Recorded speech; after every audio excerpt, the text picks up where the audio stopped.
You are watching a woman save a man's life with her bare hands and a pair of surgical forceps she had never been officially trained to use. The operating room smelled like copper and antiseptic, and something older than both, the particular stillness of a space where death has been invited in and then turned away, again and again, until tonight, when it walked through the door wearing body armor and carrying a rifle. Dr. Marcus Hale was on the floor. Chest wound, left side.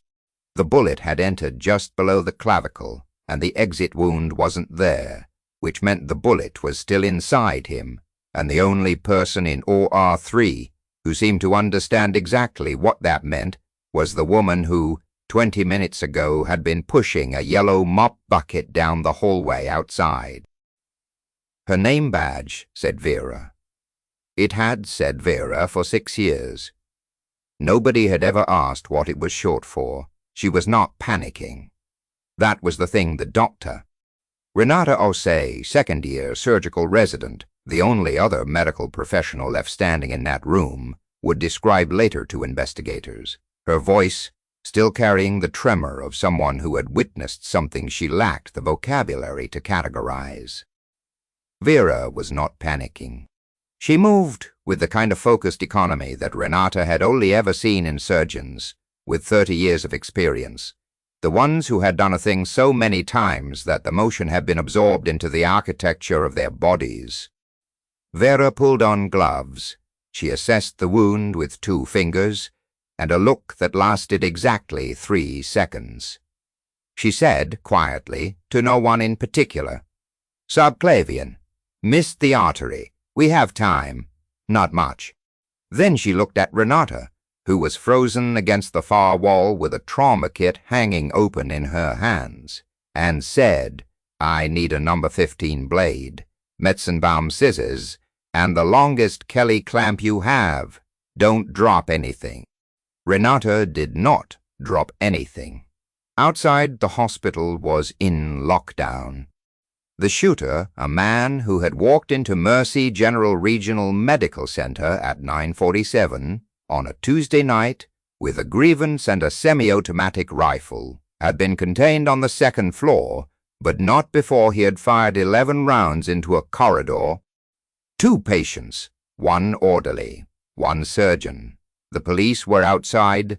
The SWAT team was assembling. The PA system had crackled, desperate and absurd. Any personnel with combat medical training, please report to OR3. Any personnel with combat medical training. And the cleaning lady had put down her mop. Stay with this story. Watch it all the way to the end, because what the police found when they ran her fingerprints is the part that will reframe everything you just watched. Drop a city in the comments. Let's see how far this one travels. Now let's go back to where it actually started. Chapter 1. The woman with the mop. Mercy General Regional Medical Center sat on the eastern edge of a mid-sized city that had once been prosperous, and was now in the long, slow process of becoming something else. The hospital was the largest employer in a 3-mile radius. It had a trauma bay, 2 surgical suites, a cardiac unit, a pediatric ward, and a cafeteria that served food that nobody would describe as good, but that everybody ate because the alternatives required a car. Vera Sousa had worked the overnight cleaning rotation for 6 years. She was 41 years old. Or she said she was 41 years old, and she had the kind of face that could have been 35 or could have been 50, depending on the light and depending on whether she was smiling, which was not often. She was not tall. She was not remarkable in any physical way that the people who walked past her every night would have been able to articulate. She had dark hair. She kept pulled back. She wore the gray uniform of the contracted cleaning service. She pushed her mop bucket with a particular efficiency that a careful observer might have noticed. The way she cleared a room in a single continuous loop, never retracing a step. The way she always positioned her cart so that it did not block an exit, but nobody was a careful observer of the woman who cleaned the floors. That was the agreement, unspoken and total. She was furniture. She was infrastructure. She was the reason the floors were clean when the surgeons arrived in the morning. Marcus Hale had walked past her approximately 900 times in 6 years. He was the chief of trauma surgery, which at Mercy General was not a prestigious title so much as a description of the particular punishment he had signed up for. He was 53, broad-shouldered, perpetually exhausted, and possessed of the specific arrogance that comes not from cruelty, but from being correct so often that the habit of being right had calcified into an assumption. He was a good surgeon. He knew he was a good surgeon. He had approximately zero interest in the people who cleaned up after him. He had spoken to Vera exactly twice in 6 years. Once to ask her to move her cart so he could get to the supply closet. Once to tell her, not unkindly, that she'd missed a spot near the sink in OR2. She had moved the cart. She had cleaned the spot. She had said nothing either time. The other person who occupied the overnight surgical floor with any regularity was Renata Osei, who was 29 and brilliant and terrified in the particular way of someone who has bet everything on a single path and is only now 2 years into her residency, beginning to understand the weight of that bet. Renata was the kind of person who noticed things, who paid attention, who catalogued the small human details that most of her colleagues edited out of their perception. She had noticed, for instance, that Vera always checked the emergency exit doors when she mopped near them. A quick, practiced assessment, not a casual glance, but a real look, the kind of look that asked, "Does this door open from the inside?" She had noticed that Vera's hands, when she wrung out the mop, applied pressure with a precision that seemed excessive for the task. She had noticed that Vera, when the hospital fire alarm had been accidentally triggered 8 months ago, had not flinched, not even a little. While everyone else on the floor had startled at the sudden blare of the alarm, Vera had simply stopped mopping, looked toward the source of the sound, assessed, and resumed. Renata had filed these observations in the back of her mind, under a category she didn't have a name for, yet she was about to get a name for it. Chapter 2. 9:47 p.m.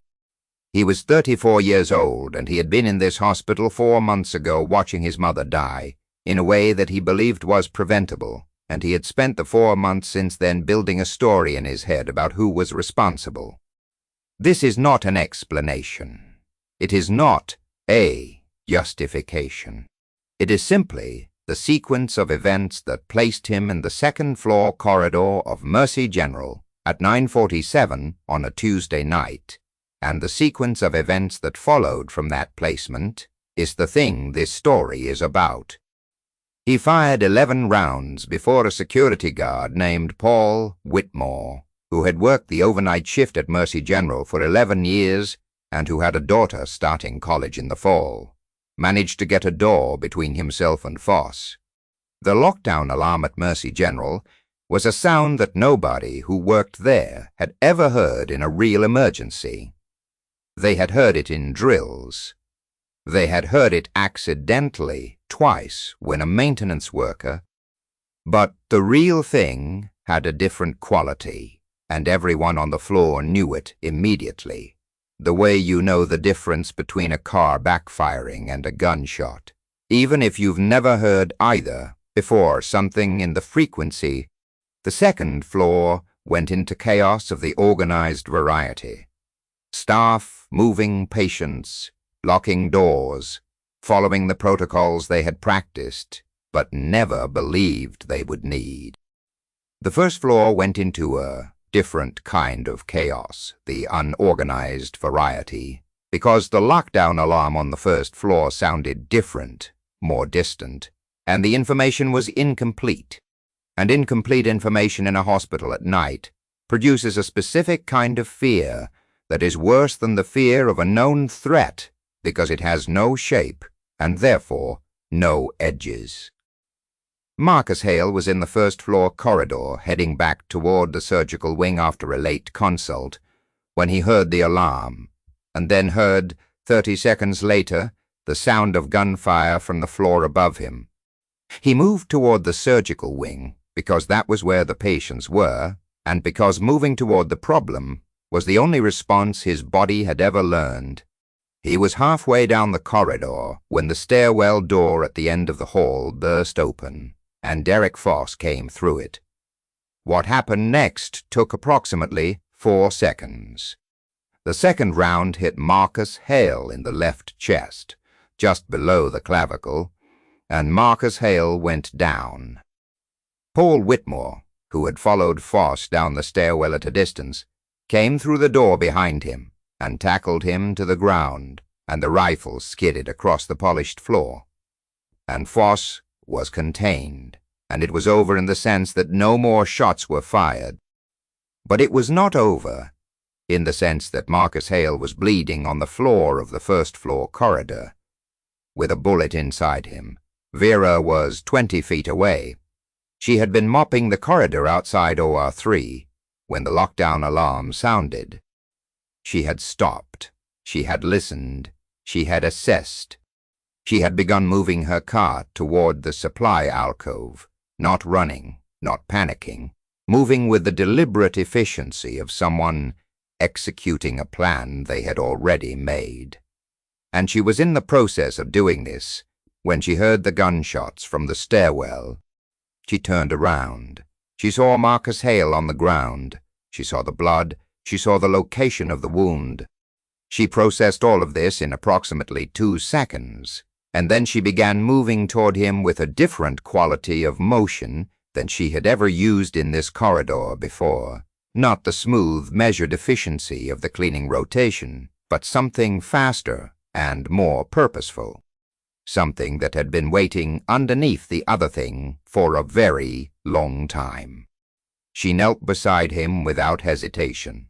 Her hands went to the wound with the automatic accuracy of someone who has found a wound in the dark before, in worse conditions than this, and she pressed with exactly the right amount of force, enough to slow the bleeding without compressing the chest cavity. Marcus Hale looked up at her. His face was the color of old paper. He knew enough about his own wound to know that the situation was serious.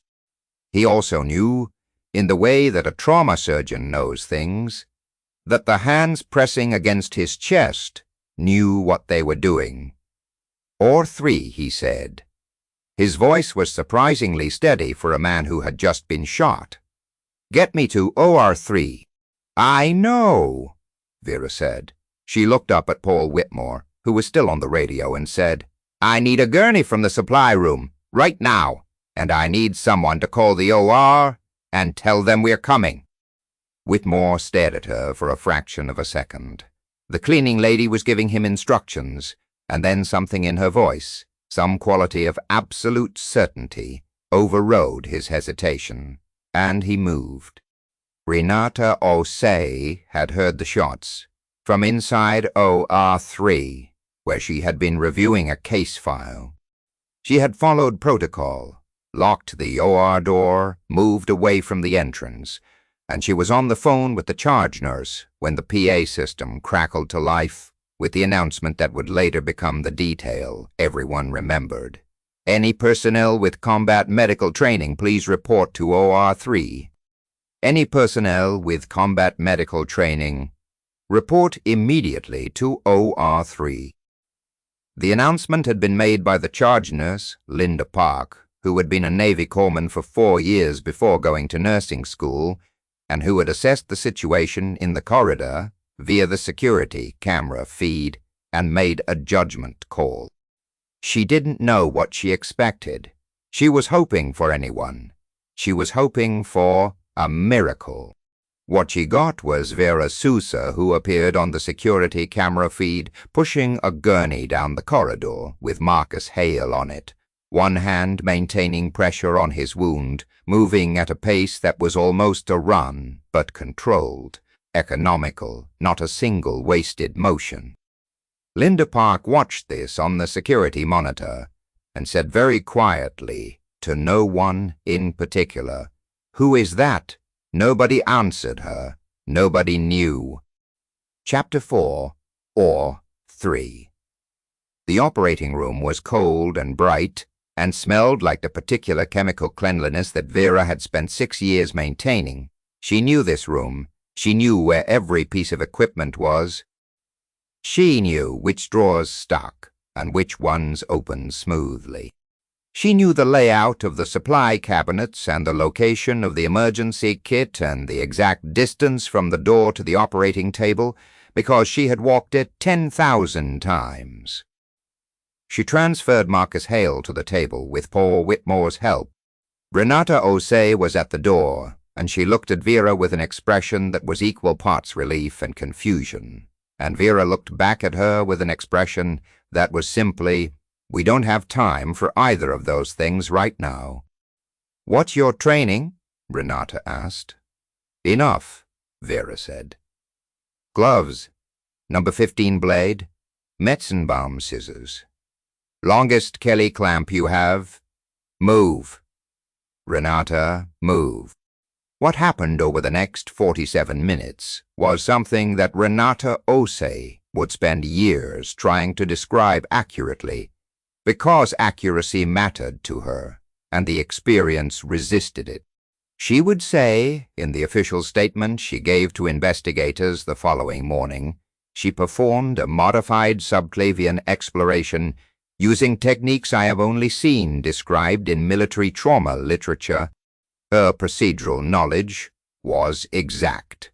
Her hands did not shake. At no point did she appear to be improvising. The bullet had lodged against the posterior wall of the subclavian space, close enough to the artery to be dangerous but not touching it, a piece of luck that Vera acknowledged with a single exhaled breath when she confirmed the position. She worked without speaking except to ask Renata for instruments, and she asked for them by name, correctly, every time, in the sequence that made anatomical sense. She monitored Marcus Hale's vitals with a focus that never wavered, calling out numbers to Renata in a calm, flat voice, adjusting her approach twice in response to changes in his pressure. Marcus Hale drifted in and out of consciousness. At one point, during a moment of relative clarity, he opened his eyes and looked at the woman working on his chest and said, with the slightly disconnected quality of someone operating on pain and blood loss, "You're the cleaning lady."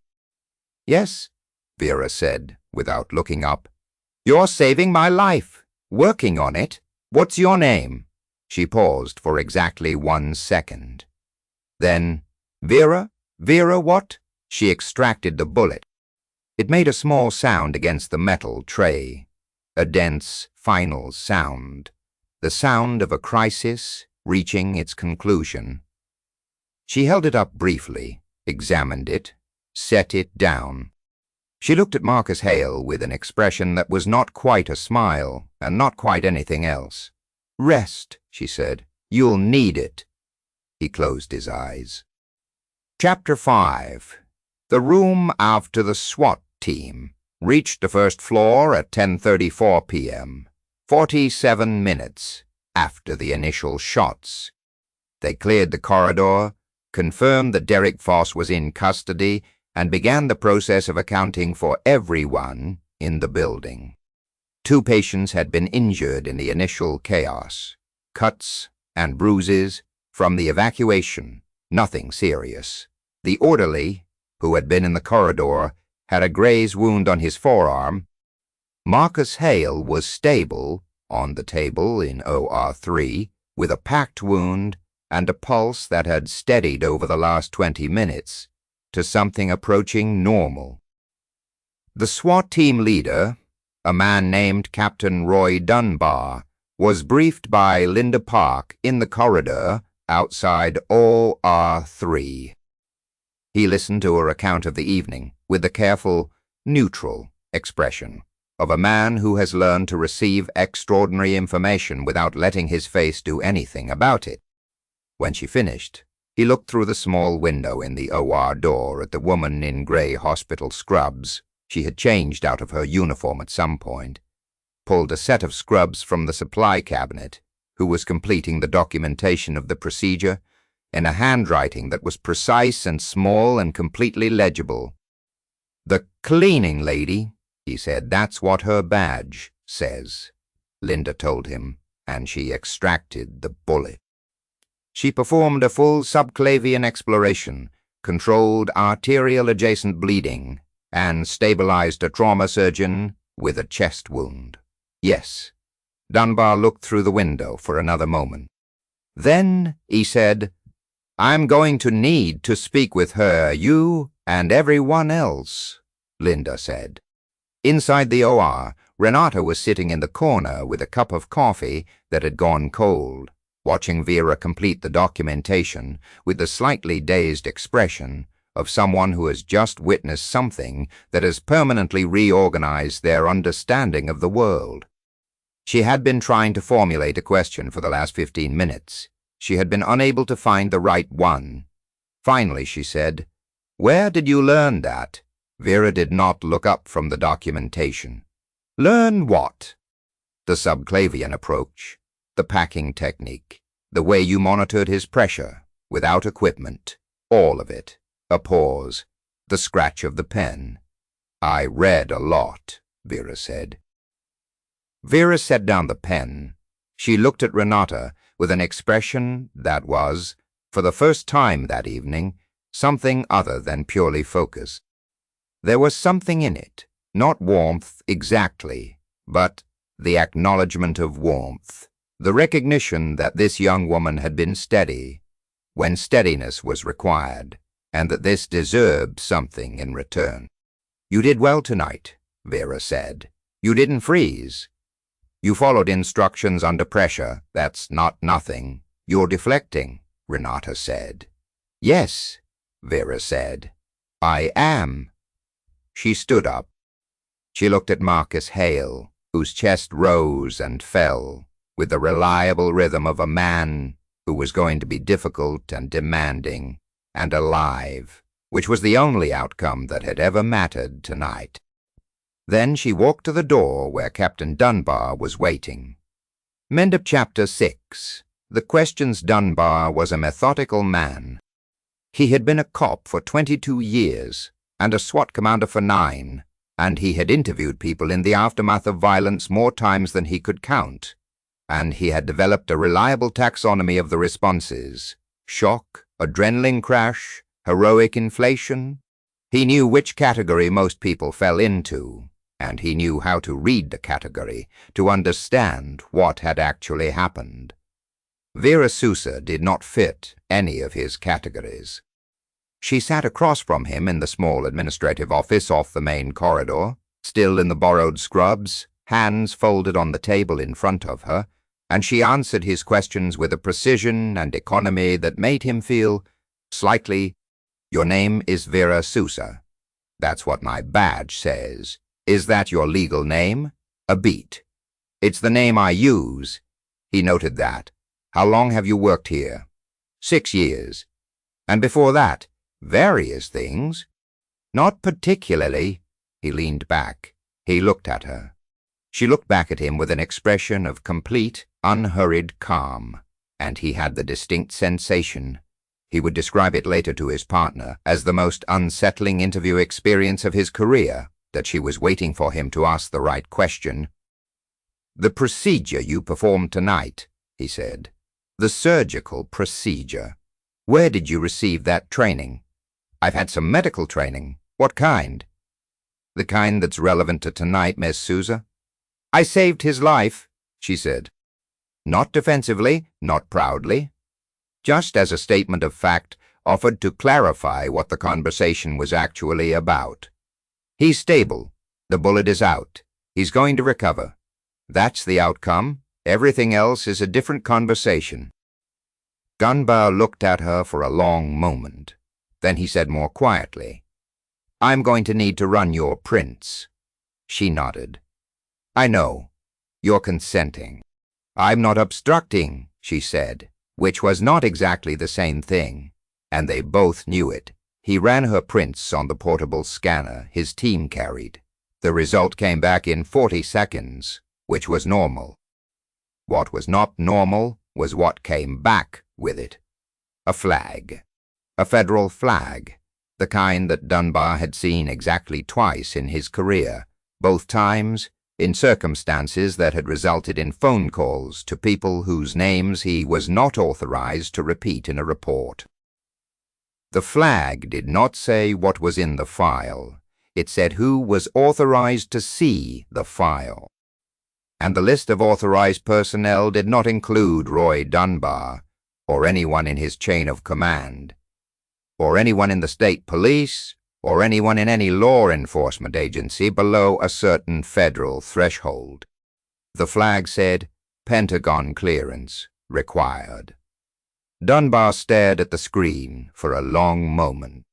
Then he looked up at Vera Souza, who was watching him with the same calm, unhurried expression she had worn throughout the entire conversation, and he understood, with the particular clarity of a man who has just encountered the edge of his own jurisdiction.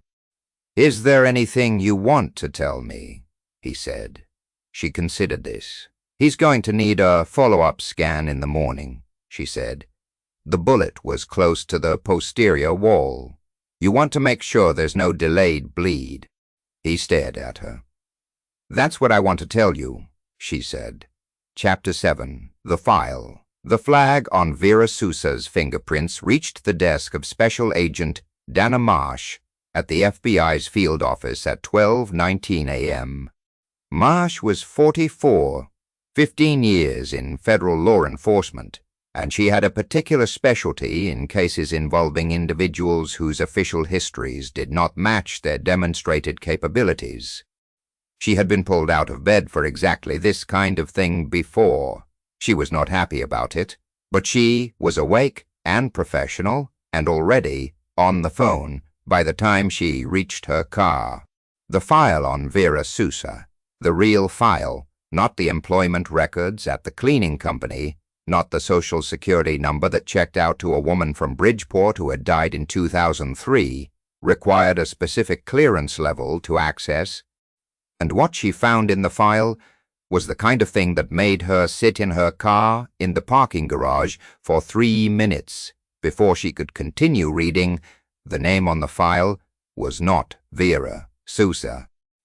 The name on the file was a name that, for the purposes of this account, cannot be fully disclosed, but which belonged to a woman who had been between the ages of 22 and 36. A member of a classified Special Operations Support Unit that did not officially exist, and whose operational history was distributed across 17 separate classified annexes in the Department of Defense archives. The unit's primary function had been direct action medical support in environments where conventional military medical assets could not operate, which is a careful way of saying that the women and men in this unit had performed battlefield surgery in locations that the United States government, under conditions that no military medical protocol officially acknowledged, using techniques developed specifically for situations where the difference between a patient living and dying was measured in minutes. The woman in the file had been decorated 4 times. 3 of the decorations were classified. The 4th was a commendation that referenced in language carefully stripped of operational specifics her role in a 2009 incident in which she had performed emergency surgery on 2 critically wounded personnel under fire in a structure with no power using improvised instruments. She had left the unit in 2015. The file noted the departure as voluntary separation following operational review. There was a single additional note added in 2016 that said, "Subject's current location and identity status classified." Do not approach without authorization. Marsh read this note twice. Chapter 8. The Conversation. She found Vera Sousa in the break room off the surgical floor at 1:45 a.m., sitting alone with a cup of coffee, still in the borrowed scrubs.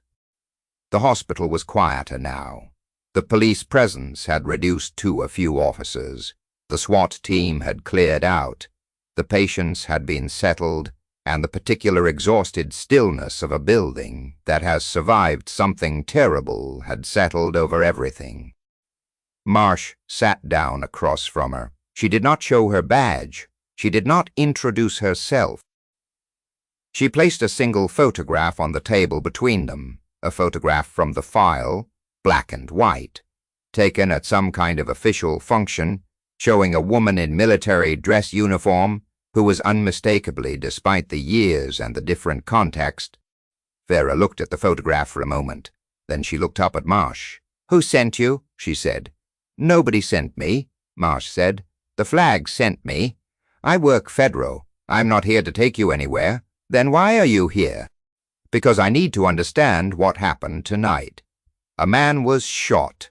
I helped him. He's alive. That's not what I mean, and you know it." Vera wrapped both hands around her coffee cup. It was a small gesture, the first gesture Marsh had seen her make that wasn't purely functional, and it told Marsh something about the state of the woman across from her that the rest of the evening had not. Vera said, "Why here?" Marsh said. 6 years mopping floors in a regional hospital. You could have been anywhere. You could have been doing anything. I was doing something," Vera said. Vera was quiet for a moment. Outside, through the break room window, the parking lot was lit by the orange wash of sodium lights, and a police cruiser was pulling out of the lot, and the night was doing what nights do after violence continuing, indifferent, enormous. "I needed to be somewhere quiet," Vera said finally. "Somewhere I wasn't responsible for anyone dying. Somewhere the stakes were a clean floor." Marsh looked at her. "What happened in 2015? The question landed in the room and sat there. Vera's hands tightened slightly around the cup and then released, and the micro-expression that crossed her face was grief. Not fresh grief, not the sharp kind, but the old settled kind that has been lived with. "That's in the file," Vera said. "The relevant section is redacted. Then it stays redacted." Marsh nodded slowly. She had expected this.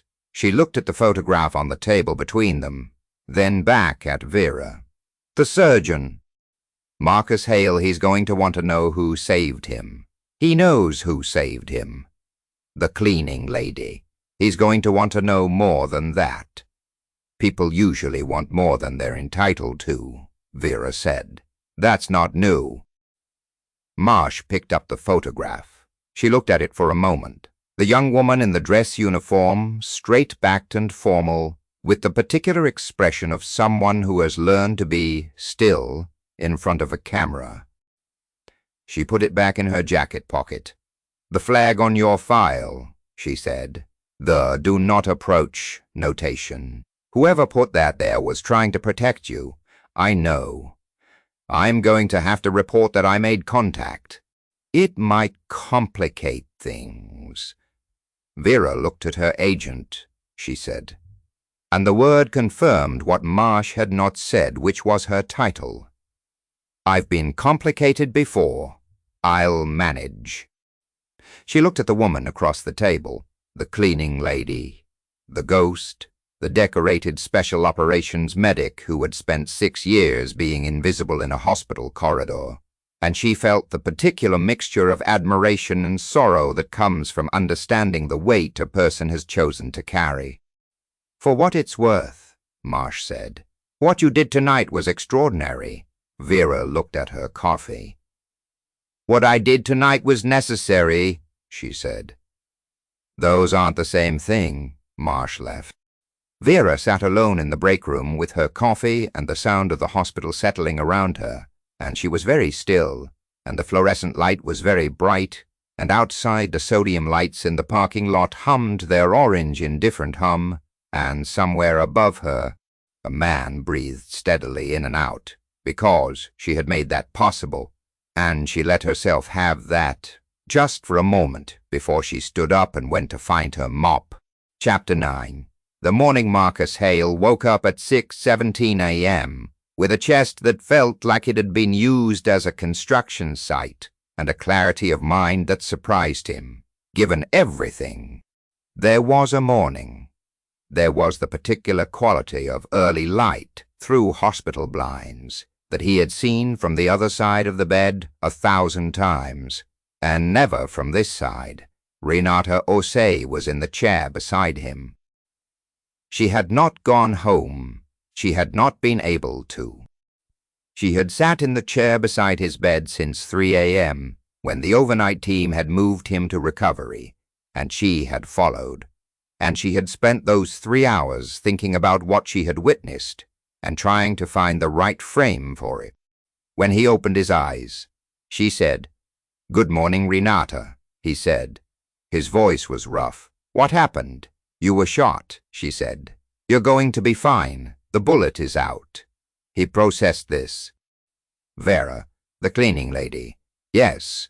He was quiet for a moment. She was good, he said, not surprised. Exactly. More like recalibrating. The way a man who has been certain of something for a long time. She was extraordinary, Renata said. She was the best trauma technician I've ever seen. And I've seen you work, and she was better under those conditions than anyone I've ever watched. Marcus Hale looked at the ceiling. "Where is she?" "I don't know. She was here at 2 a.m. After that, Renata shook her head. "I looked for her. She wasn't in the break room. She wasn't in the locker room. Her cart was in the supply alcove. Her mop bucket was in the corridor where she left it when she heard the shots." He was quiet again. Then, "I want to talk to her. I think that might be complicated," Renata said. She was right. By 7 a.m., the hospital administrator, a man named Gerald Fitch, who had the energy of someone who had been awake since 3 a.m. and was furious about it, had been briefed on the events of the previous night and had begun making calls. The calls had gone to the hospital's legal team, to the board, to the cleaning service contractor, and eventually to a number he had been given by one of the police officers, which connected him to someone at a federal agency who told him, in careful and unambiguous language, that the matter of the cleaning service employee was being handled at a level above his pay grade, and that he should focus on the hospital's operational recovery, and that the employee in question would be addressed through appropriate channels. Gerald Fitch did not know what appropriate channels meant in this context. He was not sure anyone did. By 9 a.m., the story had leaked. Not the classified parts, not the file, not the flag, but the basic outline. Active shooter. Surgeon shot. Cleaning lady performs emergency surgery. It had leaked the way things leak in hospitals, which is to say, it had leaked through 17 simultaneous conversations in the break room and the parking lot and the nursing station, and by 10 a.m. it was on local news. The headline on the news channel that got it first read, "Hospital Hero Cleaning."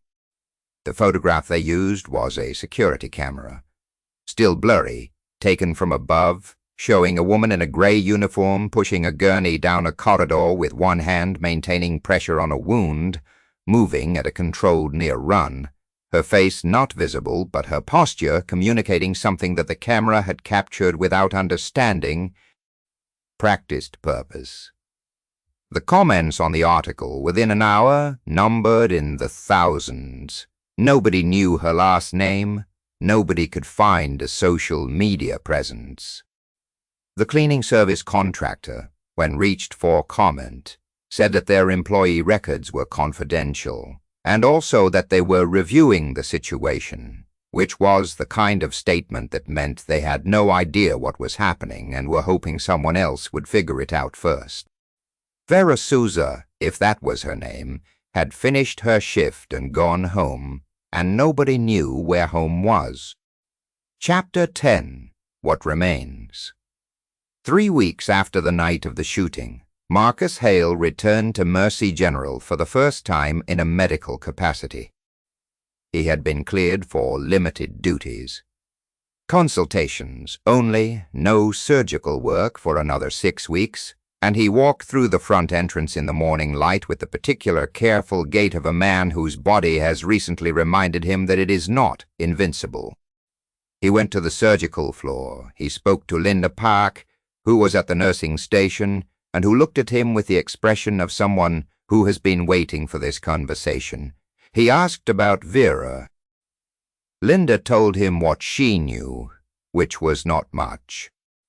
Vera had come in for her scheduled shift, the night after the shooting and the night after that, and she had mopped the floors with the same efficiency she had always brought to the task, and she had not spoken about what had happened, and when the hospital administrator had attempted to arrange a meeting with her, she had listened to his assistant's message on the break-room phone and then not responded. When a local news crew had appeared outside the hospital and asked the staff if anyone knew the cleaning lady who had saved the surgeon, Vera had been in the supply room, and she had stayed in the supply room until they left. On the 4th night after the shooting, she had not shown up for her shift. Her locker had been emptied.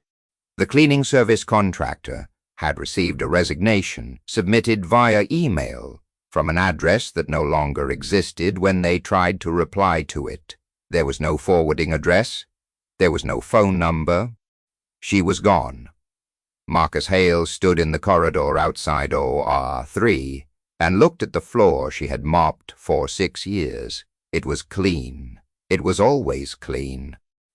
He had never thought about that before. The fact that the floor was clean, the fact that someone had made it clean, the fact that the someone had been a person with a history and a weight and a set of skills that he had never once considered because the floor was just the floor and she was just the woman who cleaned it. He thought about the 3 seconds she had spent assessing his wound. He thought about the way she had said, without drama, without hesitation, subclavian, missed the artery. We have time, not much. He thought about her hands, which had not shaken. He thought about her voice, which had been level and certain in a room full of chaos, and how that voice had been the thing that had allowed Renata to function, and how Renata's functioning had made the difference between a procedure that worked and a procedure that didn't. He thought about the 900 times he had walked past her without seeing her. Renata found him there, standing in the corridor, and she stood beside him for a moment without speaking, because she understood what he was doing, and because she had been doing the same thing, in her own way, for 3 weeks. "She's not coming back," Renata said. "I know. Do you know why?" He looked at the floor. "Because she was never here to be found," he said. "She was here to be invisible. We just—" He stopped. He started again. "We just happened to need her." Renata nodded. She had been thinking about this differently, thinking about the way Vera had moved through this hospital for 6 years, present and invisible, carrying something enormous in absolute silence, and how the silence had not been emptiness but its opposite. She had been thinking about what it cost to contain a thing like that. She had been thinking about the 2015 notation in the file. She didn't have access to the file, but Dana Marsh had told her enough in a conversation that was not officially an interview. She had been thinking about what it means to choose invisibility, not as a defeat, but as a strategy, not as hiding, but as resting, not as giving up, but as surviving the weight of having been, for a long time, the person in the room who everyone else's life depended on.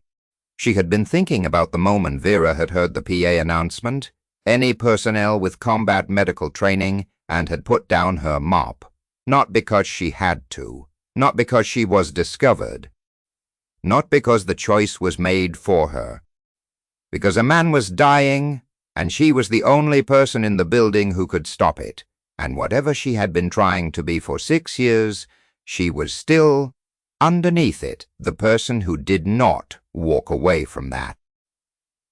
That was the thing that Renata kept returning. To the choice, the deliberate, unhurried choice to set down the bucket and walk through the door. The way it had looked on the security camera feed, not dramatic, not reluctant, not the body language of someone being forced into action, but something quieter and more absolute. The way a person moves when they are doing the thing they were made to do, even if they have spent years trying not to be made of it anymore. Marcus Hale put his hand on the wall beside OR3's door briefly, and then took it away. It was a gesture that meant something he didn't have words for, a thank you addressed to a room, to a floor, to an absence. She left something, Linda Park said, appearing at the end of the corridor. She was holding a small envelope, the kind that comes with a card, sealed. She handed it to Marcus Hale. His name was written on the front in the same small, precise handwriting that had filled out the procedure documentation on the night of the shooting. He opened it. Inside was a single index card. On it, in that same careful handwriting, were 4 lines. Posterior wall was clean, no delayed bleed. You were lucky with the angle. Take better care of yourself. The next person might not be nearby. No signature. He folded it and put it in his pocket. He stood in the corridor for another moment, and then he straightened, and he walked back toward the nursing station, and the floor was clean under his feet, and the fluorescent lights were bright and indifferent, and somewhere in a city or a country, a woman who had once been many things, and had most recently been a cleaning lady, was perhaps beginning the process of deciding what to be next. Captain Roy Dunbar, in his report, filed 3 days after the incident, wrote the following in the section marked Additional Observations. The individual identified as Vera Souza demonstrated medical and tactical competencies inconsistent with civilian employment history. Fingerprint analysis returned a classified federal flag requiring Pentagon-level clearance. No further identification was possible through available channels. Subject cooperated fully with on-scene questioning and provided medically accurate follow-up guidance. No charges or concerns. Recommend case be closed at local level and flagged for federal review. The federal review, if it happened, produced no public record. Special Agent Dana Marsh filed her contact report and received, 2 days later, a single-line response from a supervisor, whose name she recognized as belonging to a section of the agency that dealt with matters she was not cleared to know about, acknowledged. No further action required at your level. She printed the response. She looked at it for a long moment. Then she put it in her drawer and went back to work, and she thought about the woman in the break room with her coffee, and the photograph in the dress uniform, and the phrase the woman had used. What I did tonight was necessary. Those aren't the same thing as extraordinary, and she thought that there was a kind of courage in that distinction that most people would never understand, because most people had never been in the position of doing the necessary thing so many times that extraordinary stopped feeling like the right word for it. The hospital held a ceremony 6 weeks after the shooting. They gave an award to Paul Whitmore, the security guard who had tackled Derek Foss and contained the threat. They gave a commendation to Linda Park for her response coordination. They gave a formal thank you to the SWAT team. They acknowledged, in the prepared remarks delivered by Gerald Fitch, an individual whose quick action in OR3 helped save the life of our chief of trauma surgery, unnamed, because there was no name they could officially attach to the action, because the name they had was a name that belonged to a woman who was no longer there and possibly had never been exactly who the badge said she was. Marcus Hale stood at the podium after Fitch and said something that was not in the prepared remarks. He said, "There's a person who should be standing here who isn't. I don't know her full name. I don't know her history. I know that she spent 6 years in this building doing a job that none of us noticed, and I know that when it mattered most, she was the most competent person in the room, and I know that I am standing here because of her." He paused. "I also know that she would not want to be standing here. She would want to be somewhere quiet. So I'm not going to say her name. I'm just going to say I see you." There was a silence in the room after that, the kind of silence that means something. Landed. Renata Osei, sitting in the 3rd row, looked at her hands. She had applied 2 weeks after the shooting to a military medicine fellowship program, a track she had not previously considered, one that would take her into environments and conditions. She had written in her application essay about a woman she had watched perform surgery in a locked operating room during an active shooter incident, and how watching that woman work had changed her understanding of what medicine was for. She had not named the woman. She had described her only as a colleague. The fellowship committee had called her for an interview within 48 hours of receiving the application. The interviewer, a colonel in the Army Medical Corps, had asked her, "You describe watching someone perform a procedure under extreme duress, with improvised resources and no institutional support." Renata had thought about Vera, the gray uniform, the yellow bucket, the 6 years of invisibility, the 3 seconds of assessment, the hands that did not shake. "She was the most prepared person I've ever met," Renata had said. And nobody knew it. She made sure of that. The colonel had nodded slowly.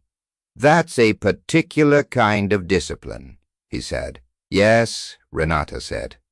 "It is. She got the fellowship."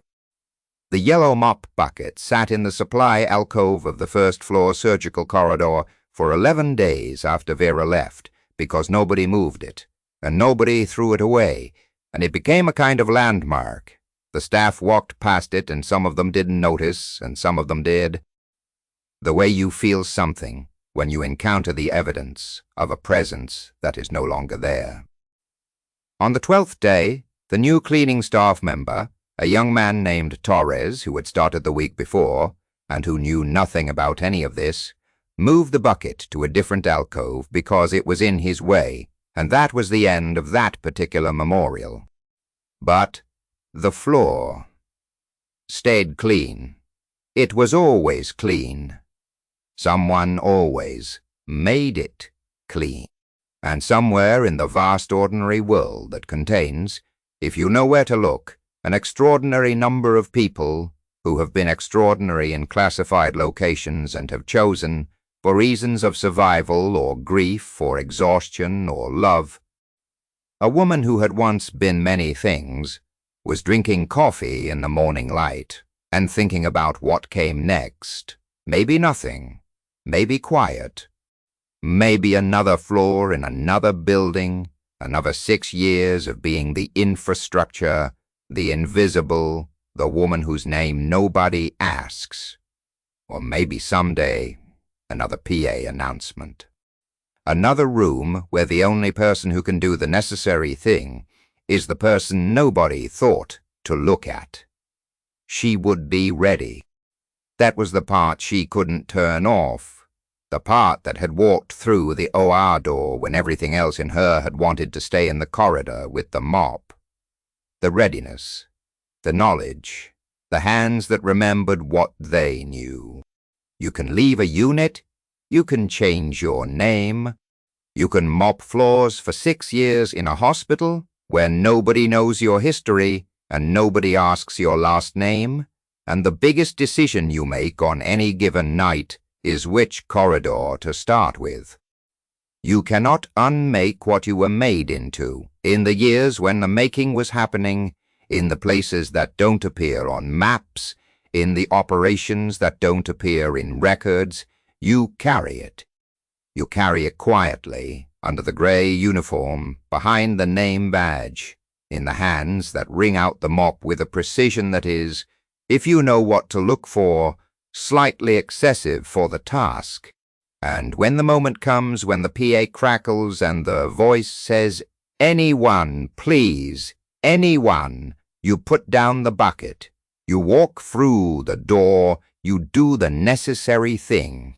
And then, if you are who she was, you finish your shift, and you fold your resignation into an email, and you disappear back into the enormous ordinary world, leaving behind a clean floor. That is the story. That is all of it, or all of it that can be told. The rest requires clearance. If this story hit you the way it hit me, leave a like. Drop your city in the comments. Let's see how far Vera travels, and subscribe. Because there are more stories, like this one waiting, stories about the people nobody sees.